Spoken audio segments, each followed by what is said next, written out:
suatu desa, masyarakat melakukan aktivitas seperti biasa.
Sejarah yang tidak dilupakan Indonesia terjadi pada tanggal 17 Agustus 1945. Pada saat itu, Insinyur Soekarno membacakan proklamasi kemerdekaan Indonesia. Seluruh masyarakat merasa senang karena bangsa Indonesia sudah bebas dari cengkraman Jepang. Pada tanggal 2 Maret 1946, Belanda kembali datang ke Indonesia dan mendaratkan pasukannya di Bali dengan kurang lebih 2.000 pasukan dan diikuti oleh penduduk Bali yang pro terhadap Belanda.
Belanda datang ke Bali untuk menjadikan Bali sebagai bagian dari Indonesia Timur. Ketika Belanda tiba di Tabanan, pemimpin Laskar Bali Letana Kolonel I Gusti Ngurah Rai sedang menghadap ke markas tertinggi TKR di Yogyakarta.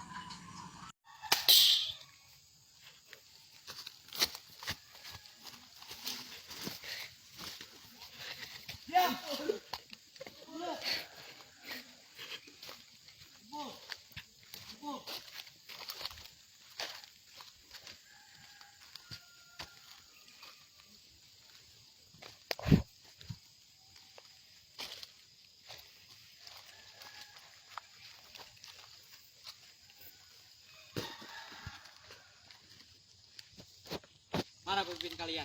Meraih sedang berada di markas tinggi TKR Yogyakarta. Sekarang mulai detik ini, tanah Bali akan menjadi milik kami. Kalian harus tunduk bersama kami. Marilah kita pergi ke markas jenderal sebelum kita menguasai Bali dan seluruh isinya. Baiklah, kita akan pergi ke markas. Siap, jenderal.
Setelah jenderal Belanda tersebut kembali ke markasnya, datanglah Komandan I Gusti Ngurah Rai bersama prajurit dari Yogyakarta. Sontak, Komandan I Gusti kaget melihat kondisi Pulau Bali yang telah didatangi oleh pasukan Belanda. Apa yang terjadi? Siapa yang melakukan ini? Ini pasti Belanda, Karai. Belanda.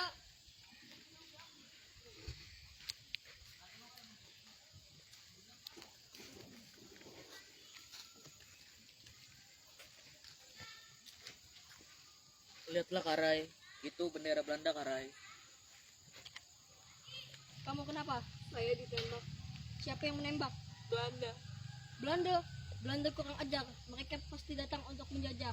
Kita tidak bisa diam. Ayo kita ke markas. Siap, Komandan.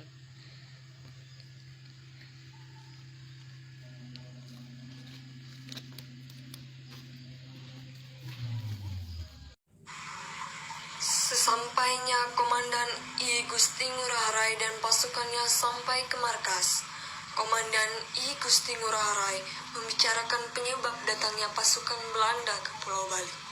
Karena disebabkan oleh isi perjanjian Linggarjati yang mengharuskan Belanda meninggalkan daerah de facto.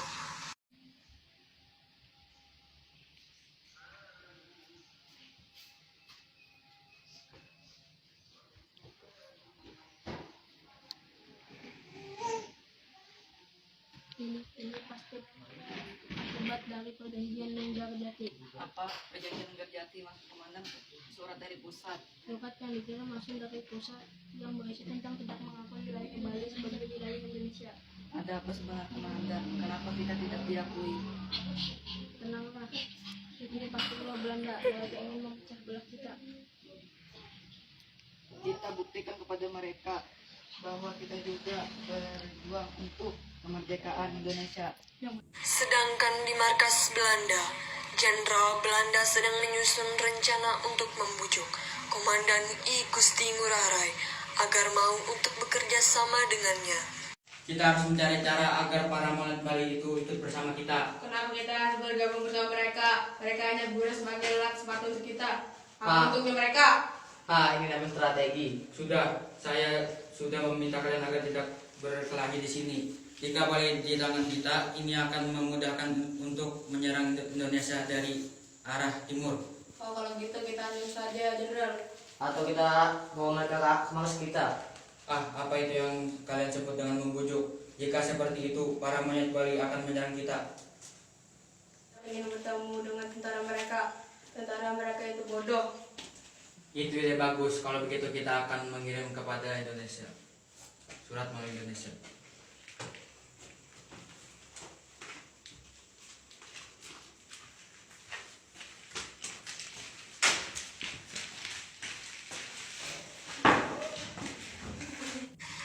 Setelah Jenderal Belanda menulis surat, lalu surat tersebut dikirimkan ke markas pasukan Bali.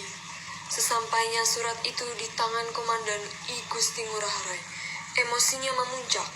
Ketika membaca isi surat, yang ditulis oleh Jenderal Belanda tersebut, yang berisi bahwa Jenderal Belanda ingin melakukan perundingan dan pembentukan negara Indonesia Timur. Komandan I Gusti Ngurah Rai akan menjadi pemimpin negara di bawah pemerintahan Belanda.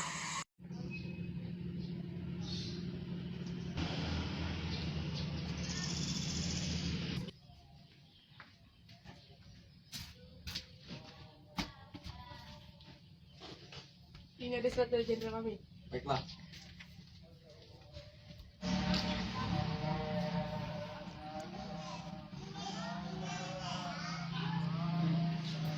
Sarah, ini ada surat dari Jenderal Belanda. Kami merasa sangat senang jika kau mau bergabung dengan kami dan berada di pihak kami. Kami akan membantumu membentuk Indonesia Timur dan dengan Bali berada di dalamnya. Tidak, Kenapa tidak, Komandan? mereka ingin mengajak kita bergabung di dalam Indonesia bagian timur. Mereka pikir kita pengkhianat. Tidak.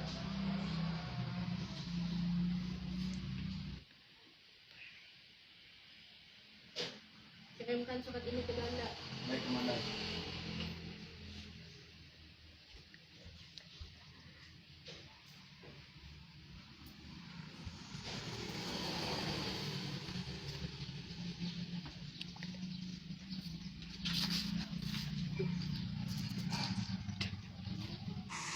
Setelah membaca isi surat yang ditulis oleh Jenderal Belanda, Komandan I Gusti Ngurah Rai lalu meminta prajuritnya untuk mengirim surat balasan kepada Jenderal Belanda yang berisi bahwa Bali bukanlah tempat untuk melakukan perundingan. Jika Jenderal Belanda ingin melakukan perundingan, silakan katakan kepada pusat di Yogyakarta, karena rakyat Bali bukanlah pengkhianat bangsa.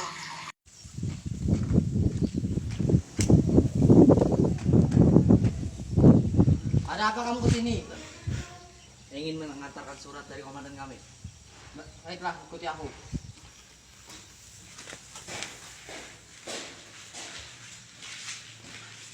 Ya, ada terima surat dari Ngurah Rai.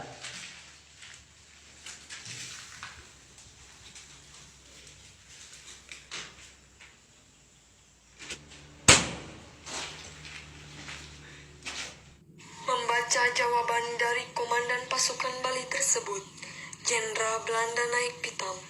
Lalu Jenderal Belanda memenggal kepala pembawa pesan tersebut dan mengirim potongan kepalanya ke markas pasukan Bali. Apa ini? Ini ada kiriman dari jenderal kami. Cepat buka saja.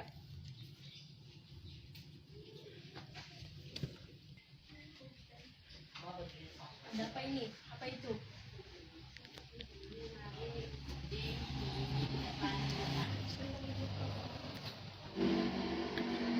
Belanda kurang ajar. Mereka pikir kita akan diam saja.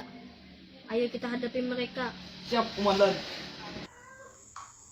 Keesokannya, Gusti Ngurah Rai dan pasukannya berlatih untuk melawan Belanda. Mereka berlatih siang dan malam untuk mendapatkan kemenangan. Seluruh rakyat yang ada di desa itu pun ikut membantu pasukan I Gusti Ngurah Rai untuk mempertahankan desa mereka dari Belanda.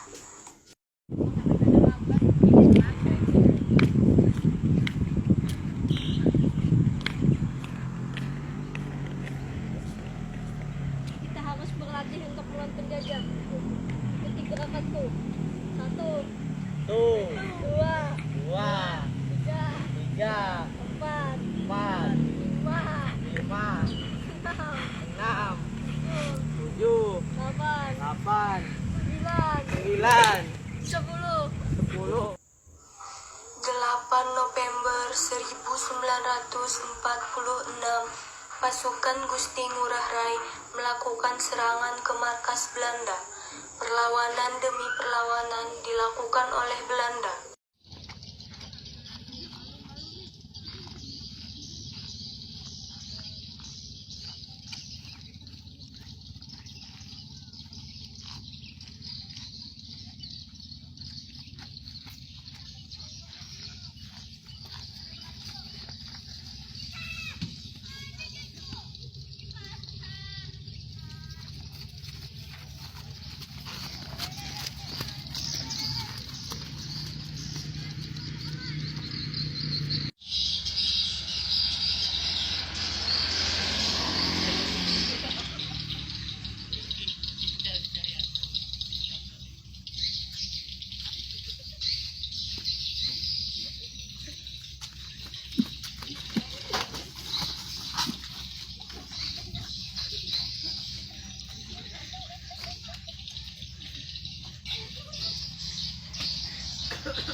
pasukan Belanda yang gugur dalam penyerangan I Gusti Ngurah Rai ini.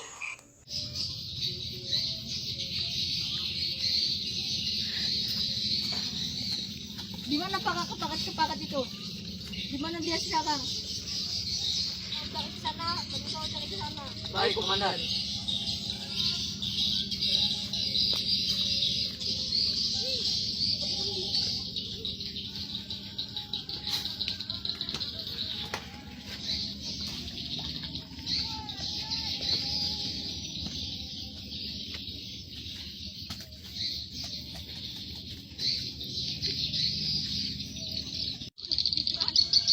Kita sudah mencari kemana-mana tapi tidak menemukannya. Mari kita lapor dulu pada komandan. Siap.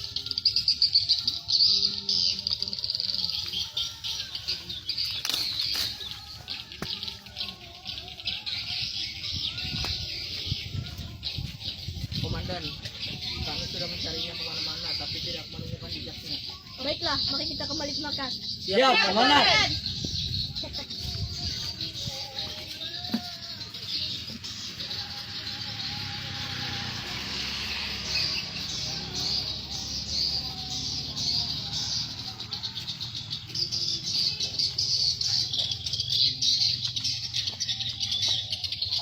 Gusti Ngurah Rai pun memusatkan perjuangannya di desa Margarana. Pada saat itu, pasukan Gusti Ngurah Rai dapat mengatasinya dan mereka pun memenangkan pertempuran tersebut. Jenderal Belanda marah ketika mengetahui pasukannya telah dikalahkan I Gusti Ngurah Rai dan pasukannya. Bila kita serang balik mereka. Itu udah bagus. Kalau begitu kita serang balik mereka. Siap, Jenderal.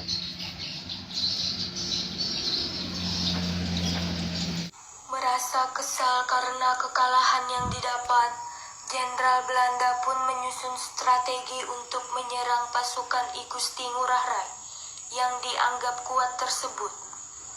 Mereka pun kembali menyusun strategi untuk melawan pasukan I Gusti Ngurah Rai. Mereka mendatangkan pesawat tempur dan senjata baru untuk melawan pasukan I Gusti Ngurah Rai. Mereka pun mendatangkan pasukan baru yang sudah terlatih untuk memenangkan perang ini. Di markas pasukan Bali, Komandan I Gusti Ngurah Rai berusaha untuk menyemangati pasukannya untuk mengalahkan pasukan Belanda. Mari melawan penjajah. Gunakan pedang kalian. Jika pedang kalian patah, gunakan kedua tangan kalian untuk membunuh. Jika kedua tangan kalian patah, gunakan gigi kalian untuk menggigit. Jika gigi kalian patah, gunakan bola mata kalian untuk mematahkan semangat lawan. Siap, Komandan. Siang harinya, 20 November 1946, I Gusti Ngurah Rai dan pasukannya melakukan long march ke Gunung Agung, ujung timur Pulau Bali. Tetapi, tiba-tiba di tengah perjalanan, pasukan ini dicegat oleh serdadu Belanda di Desa Marga, Tabanan, Bali.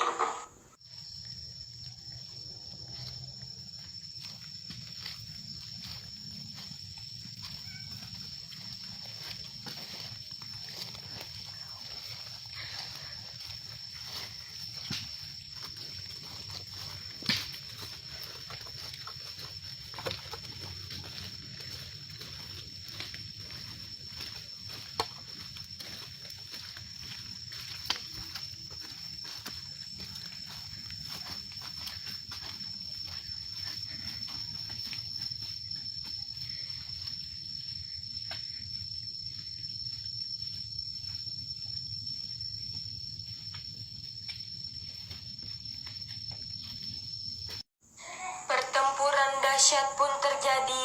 Gusti Ngurah Rai menyebut perang ini sebagai perang puputan, yang artinya perang habis-habisan.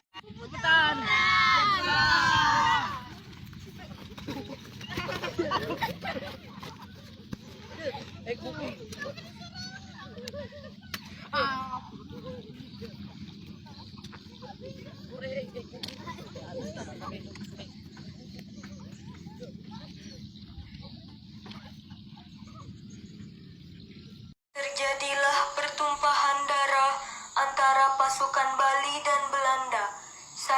akhirnya pasukan Bali kalah karena jumlah pasukan Belanda yang lebih banyak dan persenjataan Belanda yang lebih maju dari pasukan Bali. Belanda juga menggunakan bom dari pesawat udara. Komandan I Gusti Ngurah Rai akhirnya meninggal di tangan Jenderal Belanda dengan 1 kali tembakan. Bangun kau. Apa yang ingin kau katakan? Aku rela mati. Aku yakin rakyat Bali akan membunuhmu. Puputan! Akhirnya Belanda pun bisa menguasai Bali dengan mengalahkan semua pahlawan Bali yang telah berjuang untuk mempertahankan wilayah Bali. 96 pasukan Bali gugur dan kurang lebih 400 pasukan Belanda yang gugur dalam puputan Margarana. Ayo kita pergi. Kita sudah makan mereka. Dasar orang-orang bodoh.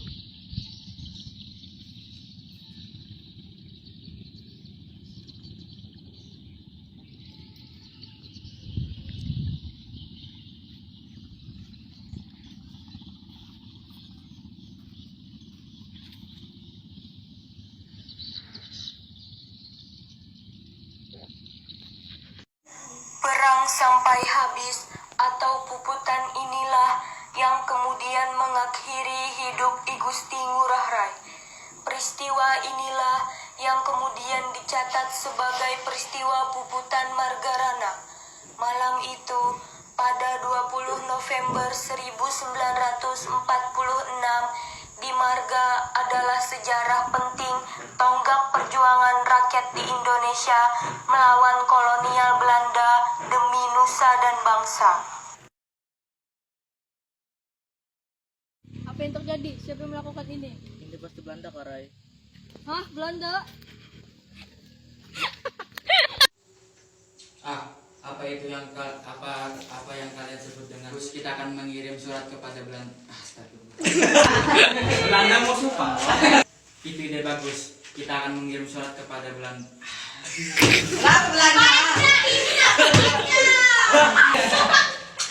Mana bunyinya? Itu ide bagus. Kalau begitu kita akan menemui Belanda melalui surat.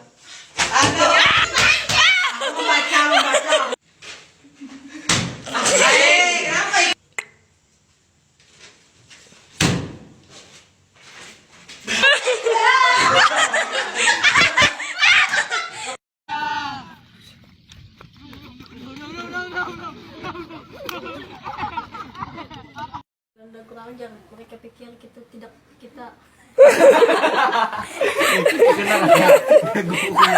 Lagu di bawah. Ay bangke. ini ke Belanda. Baik Indra. Tapi kau cari ke sana. Baik komandan. Kau cari ke sana. Kasih. Kau cari ke sana. Tapi kau cari ke sana. Baik komandan. Baiklah. Baiklah. Goblok. Ayo kita pergi. Kita sudah makan mereka.